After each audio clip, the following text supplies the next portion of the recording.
Mesdames, Messieurs, bonjour et bienvenue dans votre chronique En nous palais, en nous aller, un espace d'échange au sujet de la vaccination. Une vaccination qui fait débat ici en Guadeloupe et une réticence qui compromet notre retour à la vie normale. On reçoit tous les jours un ou une invitée. Aujourd'hui, j'ai le plaisir de recevoir Inès Renaud-Latour, étudiante en 3e année de médecine. Oui. Merci beaucoup d'avoir accepté notre invitation. Merci beaucoup à vous aussi.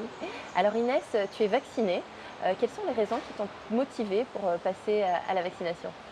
Je me suis vaccinée pour me protéger des formes graves. Donc, quand bien même je n'ai pas de comorbidité connue à l'heure actuelle, on ne sait pas ce qui peut se passer demain, ce qui peut m'arriver. Donc, je préfère prévenir que guérir, comme le dit l'expression.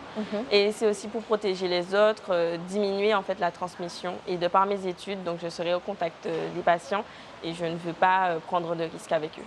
Alors, on a vécu plusieurs vagues. Est-ce que durant l'une de ces vagues, tu étais en milieu hospitalier dans le cadre de tes études ?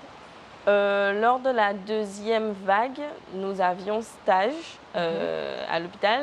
D'ailleurs, dans certains services, il y avait des clusters et on a eu stage. Oui, donc raison de plus pour… Voilà, raison de plus de se protéger. Alors, on écoute tous les jours une petite question d'un compatriote guadeloupéen qui se questionne sur la vaccination.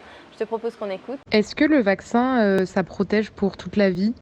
Alors non, le vaccin ne protège pas pour toute la vie. C'est un peu comme le vaccin de la grippe qu'il faut renouveler chaque année.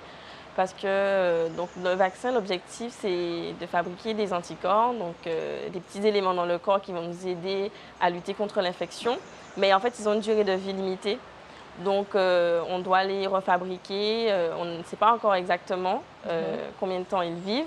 Donc voilà, c'est pour ça en fait qu'on on peut attraper le Covid plusieurs fois ou la grippe plusieurs fois. C'est parce que justement, nos anticorps ont une durée de vie limitée. Donc, il va falloir faire des rappels de vaccins. Alors, on a à cœur de donner la parole à notre jeunesse guadeloupéenne. C'est la raison pour laquelle, notamment, tu es présente aujourd'hui sur ce plateau. Si tu devais passer un message à l'ensemble des jeunes qui nous regardent aujourd'hui, quel serait-il ?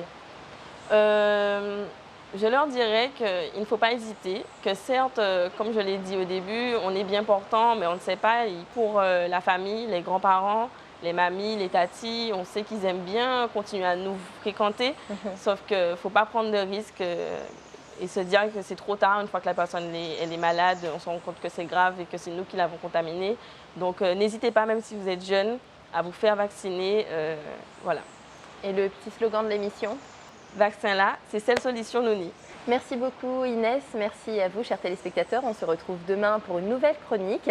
D'ici là, contactez-nous sur les réseaux sociaux, notamment sur notre page Facebook Vaccination En nous palais, en nous aller. Envoyez-nous vos questions, vos témoignages, on prendra le temps d'y répondre. À demain.